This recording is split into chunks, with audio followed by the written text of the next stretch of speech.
जय हिंद सभी कैडेट्स को। आज से हम लोग एनसीसी सी सर्टिफिकेट परीक्षा के लिए जो विशेष तैयारी है उसकी कक्षाएं प्रारंभ कर रहे हैं।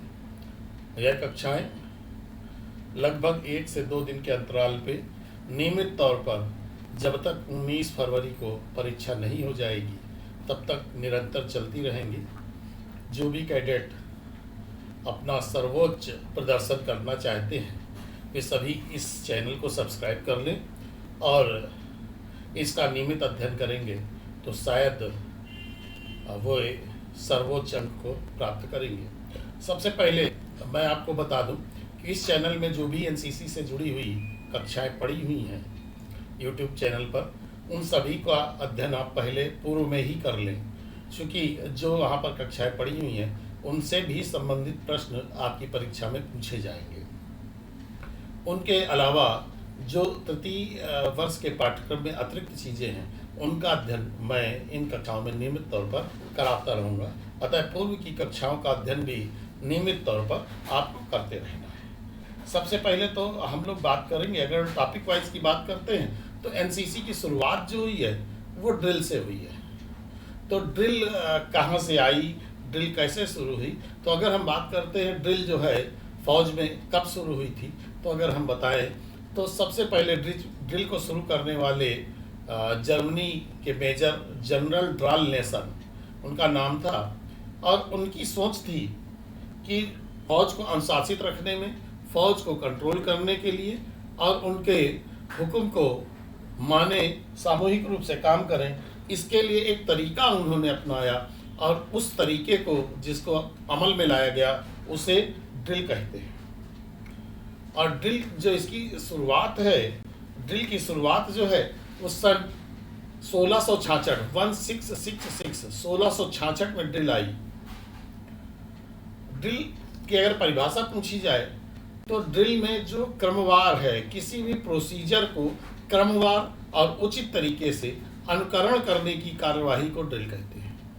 किसी भी प्रोसीजर को क्रमवार और उचित तरीके से अनुकरण करने की कार्रवाई को हम ड्रिल कहते हैं। इसका मतलब सीधा सीधा ये नहीं है। इसका मतलब यह है कि परेड ग्राउंड में परेड करने को हम ड्रिल नहीं करेंगे, बल्कि हम उन सभी को जो कार्रवाई क्रमवार और उचित तरीके से की जाती है उन सभी को हम ड्रिल कहते हैं। जैसे सावधान है, पीछे मुड़ है, विश्राम है, इन सभी के बारे में। दूसरा प्रश्न हमारा हो सकता है, चूंकि ड्रिल की हम बात कर रहे हैं तो हम पहले ड्रिल के ही बारे में आपसे चर्चा करेंगे कि एनसीसी कैडेट्स को ड्रिल क्यों कराई जाती है। ऐसे कौन से कारण हैं कि एनसीसी कैडेट को ड्रिल कराई जाती है। तो एनसीसी कैडेटों को ड्रिल कराए जाने के कारण और उसके लिए सबसे प्रमुख पॉइंट्स हैं हमारे पास कि जो जवान हैं, कोई भी जवान है, चाहे एनसीसी का हो या जवान हो या सेना का जवान हो, पुलिस का जवान हो, जो कोई भी है, किसी के लिए भी ड्रिल कराने के जो कारण है वो सब एक ही होते हैं। जवानों के शरीर में स्फूर्ति लाना नंबर 1 कारण है।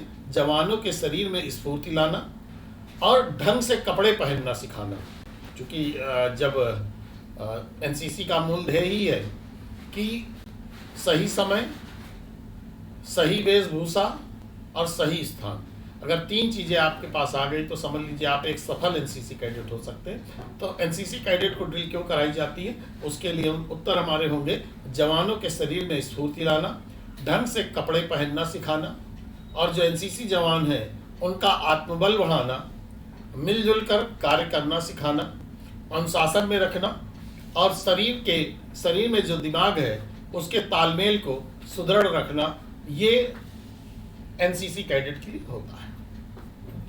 अब ड्रिल जो है, ड्रिल कितने प्रकार की होती है? तो ड्रिल को अगर हम देखेंगे तो ड्रिल 2 प्रकार की होती है, एक ओपन ड्रिल और दूसरी क्लोज ड्रिल। ओपन ड्रिल जो है वो फील्ड एरिया में कराई जाती है, उसे ओपन ड्रिल कहते हैं, और जो शांत क्षेत्र में परेड ग्राउंड में किया जाता है उसे क्लोज ड्रिल कहते हैं। अच्छा, अब इसके बाद ड्रिल के सिद्धांत की अगर हम बात करें तो ड्रिल के सिद्धांत क्या है, ड्रिल के वसूल क्या है? तो ड्रिल के वसूल वही हैं जो ड्रिल करने के कारण थे। मैंने अभी पहले भी बताया सेना के लिए। तो ड्रिल के सिद्धांत क्या है? फुर्ती आनी चाहिए, स्थिरता होनी चाहिए, मिलजुल कर कार्य करना सीखना चाहिए। अब बात करते हैं ड्रिल के उद्देश्य। ड्रिल के उद्देश्य क्या है? तो पहले भी मैं बता रहा हूँ, जो मैंने इसके पहले प्रश्न बताया आपको, और जिस प्रश्न के उत्तर के लिए मैंने आप सभी को कहा था एनसीसी कैडेट को ड्रिल क्यों कराई जाती है, ड्रिल के सिद्धांत क्या हैं, एनसीसी कैडेट के ड्रिल करने से एनसीसी कैडेट को क्या लाभ होता है, ड्रिल के उद्देश्य क्या है। तो ड्रिल के उद्देश्य में थोड़ा सा अंतर है। ड्रिल के उद्देश्य है कैडेट में अनुशासन की भावना पैदा करना, कैडेट में ड्रेस पहनना और चलना फिरना सिखाना, कैडेट्स में मिलजुल कर कार्य करना और हुक्म मानने की आदत डालना, और कैडेट्स को कमांड ऑफ कंट्रोल सिखाना, कमांड कंट्रोल सिखाना, कैडेट्स में फुर्ती और आत्मबल का विकास करना। ये सब चीज़ें ड्रिल के हिस्से में ही आती हैं। और साथ ही जो अब ड्रिल की बुरी आदतें हैं, ये अक्सर प्रश्न पूछा जाता है कि ड्रिल की बुरी आदतें क्या हैं। ये प्रश्न जनरली प्रश्न पत्र में होता है। तो ड्रिल की बुरी आदतें हैं जो अनावश्यक हरकत करना। जब आप ड्रिल पर हैं, फाइल में आप खड़े हुए हैं, तो आपको किसी भी प्रकार की कोई भी हरकतें नहीं करनी है। आपको सीधे रास्ते से 100 मीटर दूर देखना है। आपको आपके आगे अगर कोई है तो उसका सर ही दिखाई दे और कुछ ना दिखाई दे। अगर सबसे आगे तो आपको 100 मीटर दूर देखना है और कुछ नहीं करना है। अगल बगल हिलना डुलना नहीं है। मतलब सीधा सा है। ड्रिल की बुरी आदत अगर आपसे पूछी जाती है तो आप लिखेंगे अनावश्यक हरकत नहीं करनी है हमें, आँखों को घुमाना नहीं है, पाँव को घसीट कर नहीं चलना है, एड़ियों को टकराना नहीं है, और बूट में उंगलियों को हरकत नहीं देनी है। अगर हम इन चीज़ों को ध्यान देंगे तो कहीं पर भी आपको दिक्कतें नहीं होंगी। अब बात आती है, चूंकि हम ड्रिल के ही बारे में आज चर्चा कर रहे हैं, तो एक कैडेट जो है उसको ड्रिल में जाने से पहले किन बातों पर ध्यान देना चाहिए। मैंने पहले भी कहा था, सही समय, सही स्थान, सही वेशभूषा। ये 3 चीज़ें खास तौर पर हो तो कैडेट के लिए भी वही सेम चीज़ें हैं। ड्रेस साफ हो, प्रेस की हुई हो, सही वेशभूषा में आया, कमीज पैंट के सभी बटनें लगी हुई हों, एक ही रंग की हों, अलग अलग रंग की ना हो, ड्रेस जो है ढीली हो और ना ही अधिक चुस्त हो, ना बहुत ढीली हो ना बहुत टाइट हो, जूतों पर चमकती हुई पॉलिश हो, फीते मुड़े हुए ना हो और ठीक से बांधे गए हो, बेल्ट जो है बिल्कुल ब्लैक कलर की हो, उस पर पॉलिश हो जिससे कि वो साफ सुथरी दिखती रहे, और बेल्ट ढीली ना हो। इसके साथ ही सिर के बाल छोटे हों। ड्रिल में जाने से पहले दाढ़ी बनाना आवश्यक है यदि पुरुष कैडेट है तो, और टोपी जो है सलीके से लगी हुई होनी चाहिए। मतलब सीधा सा अगर पूरे को आप देखें तो सब जगह कहीं ना कहीं आपकी वेशभूषा की ही बात आती है। अब अगर हम देखें तो ड्रिल में विश्राम की स्थिति में दोनों एड़ियों के बीच की दूरी अगर हमसे पूछी जाए तो हम बता देंगे कि विश्राम में अगर लोग खड़े हुए हैं और दोनों एड़ियों के बीच की दूरी 12 इंच होनी चाहिए। और अगर हम वर्ड ऑफ कमांड की बात करते हैं, वर्ड ऑफ कमांड कितने प्रकार का होता है? वर्ड ऑफ कमांड 2 प्रकार का होता है। एक चेतावनी होती है और दूसरी कार्यकारी होती है।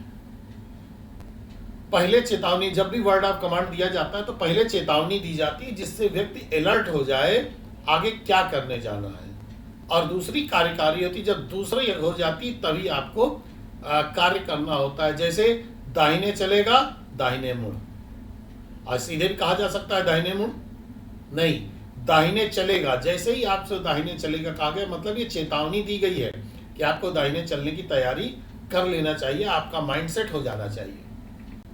तो चेतावनी और कार्यकारी, दाहिने चलेगा दाहिने मुड़, बाएं चलेगा बाएं मुड़। ठीक है, तो ये वर्ड ऑफ कमांड की बात होती है। अब अगर अच्छे वर्ड्स ऑफ कमांड की बात करते हैं कि बहुत अच्छे वर्ड्स ऑफ कमांड के बारे में हम बात करते हैं, तो वर्ड्स ऑफ कमांड में ध्यान देना होगा, जो भी वर्ड्स ऑफ कमांड बोलेगा उसको वर्ड ऑफ कमांड हमेशा जोर जोर से साफ साफ बोलना चाहिए, बिल्कुल एकदम स्पष्ट हो। और चेतावनी वर्ड ऑफ कमांड को साधारण आवाज बीच में, और जो कार्यकारी हो उसको ऊंचे स्वर से बोलना चाहिए। अगर इसका उल्टा कर देंगे तो दिक्कतें आ जाएंगी। चेतावनी वर्ड्स ऑफ कमांड को साधारण आवाज में, और जो कार्यकारी है, बाद वाला है, जो काम करना है, उसको तेज आवाज में बोलना चाहिए। जो चेतावनी वर्ड्स ऑफ कमांड है उसको लंबा फैला करके बोलना चाहिए, और कार्यकारी को शीघ्रता से बोलना चाहिए। तो और दोनों के बीच में जो कार्यकारी है और चेतावनी है, चेतावनी के बाद और कार्यकारी के बीच में थोड़ा सा कुछ ना कुछ अंतर जरूर होना चाहिए। अब अगर हम बात करें कि एनसीसी कैडेट्स को 6 वर्ड्स ऑफ कमांड जो बोले जाते हैं वो कौन कौन से हैं, तो 6 वर्ड्स ऑफ कमांड हैं जो बोले जाते हैं जनरली। दाहिने चलेगा, दाहिने मुड़, बाएं चलेगा, बाएं मुड़, आगे बढ़ेगा, दाहिने मुड़, आगे बढ़ेगा, बाएं मुड़, पीछे लौटेगा, पीछे मुड़, आगे लौटेगा, पीछे मुड़। ये वर्ड्स ऑफ कमांड अक्सर बोले जाते हैं। अब एक बात आती है विश्राम की स्थिति और सावधान की स्थिति में। तो अगर विश्राम में तो हमने बता दिया आपको कि 12 इंच का एड़ी के बीच में गैप होना चाहिए, और विश्राम में है तो उसमें कोई भी रिस्ट्रिक्शन बहुत विशेष नहीं होते। लेकिन सावधान की स्थिति में जब होते हैं तो उसमें रिस्ट्रिक्शन होते हैं। सावधान की स्थिति में किन बातों का ध्यान रखा जाता है? तो सावधान की स्थिति में शरीर एकदम सीधा होना चाहिए, अकड़ा हुआ न हो, सिर ऊपर हो, आंखें एकदम सामने सीधे देखते हुए स्थिर हो, और थोड़ी सीधी गर्दन, गर्दन सीधी कॉलर को भरते हुए हो, कंधे वर्गाकार और नीचे की ओर खिंचे हुए हो, सीना उठा हुआ हो, दोनों हाथ शरीर के पैंट की सिलाई से पीछे सीधे सटे हुए, कोहनी सीधी उंगलियां आधी मुट्ठी बंधे हुए, अंगूठा सामने की ओर। तो इसका ध्यान देना है। घुटने सीधे हो, शरीर का वजन दोनों पैरों पर समान हो, दोनों एड़ियां मिली हुई हो, और पंजों के बीच में परस्पर 30 अंश का कोण बना हुआ। ये तो हो गई सावधान की स्थिति। दूसरी होती विश्राम से। विश्राम में क्या है? बायां पैर 6 इंच ऊपर उठाकर 12 इंच दूरी रखते हैं। विश्राम की स्थिति में दोनों हाथ पीछे होते हैं, और साथ ही हम जो एड़ियां हैं, एड़ियों के बीच में 12 इंच और पंजों के बीच में 18 इंच का फासला मेंटेन रखते हैं। इसके बाद बात आती है आराम से। आराम से की बात करते हैं तो आराम से क्या होता है? विश्राम की अवस्था में आ जाते हैं, कमर के ऊपर का हिस्सा हिला डुला सकते हैं, सिर घुमाना, बातें करना, रुमाल का प्रयोग, ये सभी वर्जित होता है। इसी तरीके दाहिने मुड़, बाएं मुड़, खुली लाइन चल, निकट लाइन चल, इनके बारे में आप सभी को अध्ययन है। अब अगर हम रैंक और फाइल की बात करते हैं तो रैंक, इसमें कैडेट एक सीधी लाइन में साइड बाय साइड खड़े होते हैं, और फाइल में सीधी लाइन में सामने से कवर करते हुए एक दूसरे के पीछे खड़े होते हैं। अब ये एक प्रश्न है, ड्रिल के 5 हरकतें, ड्रिल की 5 हरकतें, महत्वपूर्ण हरकतें कौन कौन सी हैं? ड्रिल की 5 महत्वपूर्ण हरकतें कौन कौन सी हैं, इनको हम देख रहे हैं। तो ड्रिल की जो 5 महत्वपूर्ण हरकतें हैं वे हैं सावधान, विश्राम,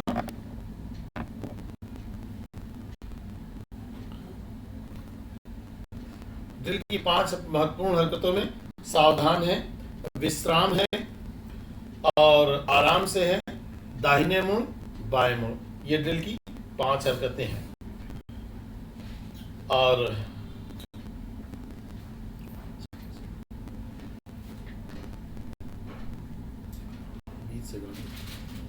उधर से लगा दो।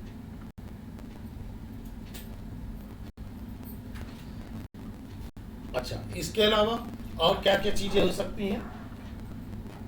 तो कदम की लंबाई और मार्चिंग का समय।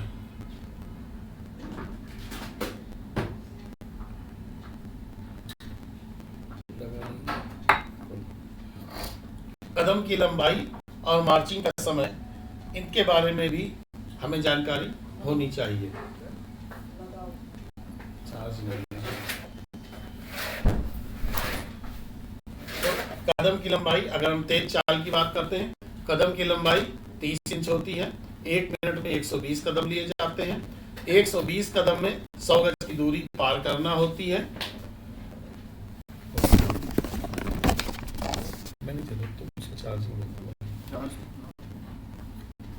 और जो बॉयज कैडेट हैं उनको 116 कदम 1 मिनट में चलने होते हैं। गर्ल्स कैडेट को 110 कदम 1 मिनट में चलने होते हैं। अगर धीमी चाल की हम बात करते हैं तो कदमों की लंबाई 30 इंच होती है। 1 मिनट में 70 कदम लिए जाते हैं। और वहीं पर अगर हम दौड़ चाल की बात करते हैं तो कदमों की लंबाई 60 इंच हो जाती है। और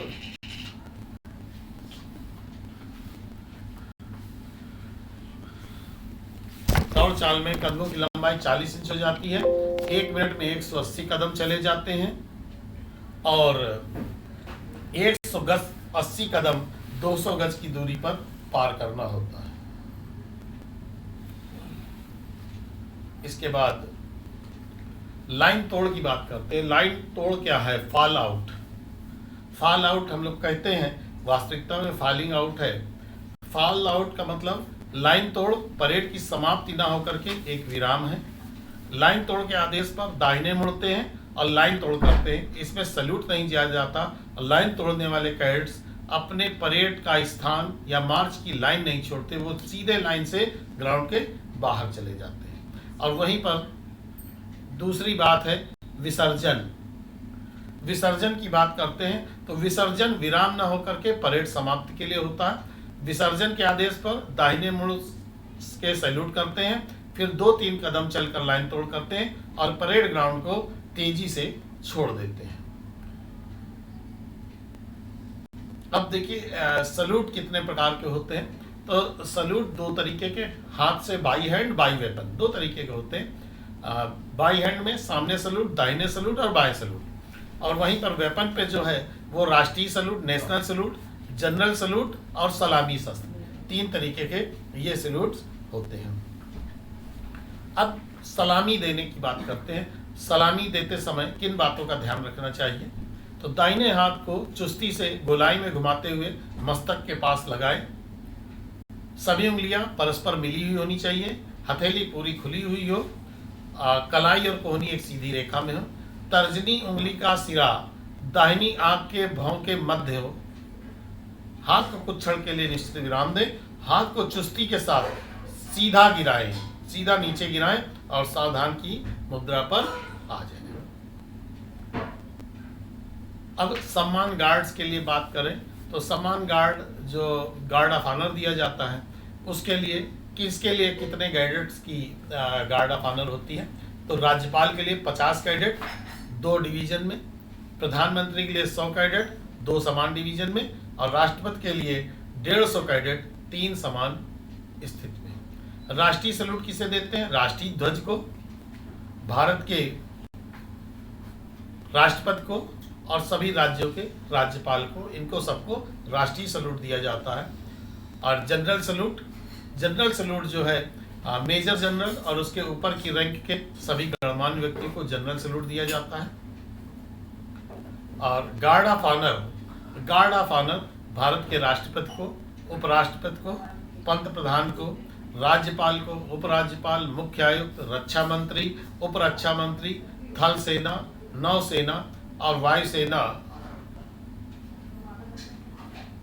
के सेनाध्यक्षों को, उप सेनाध्यक्षों को, रक्षा सचिव को, एनसीसी के महानिदेशक को, विश्वविद्यालय के कुलपति को, उप कुलपति को, इन सभी को हम ये देते हैं। तो इस तरीके से आपका पहला टॉपिक ड्रिल जो कि सबसे महत्वपूर्ण है वो पूरा हो गया है। और इस ड्रिल वाले टॉपिक से निश्चित रूप से प्रश्न पूछे ही जाएंगे, इसको अवश्य अध्ययन कर लें।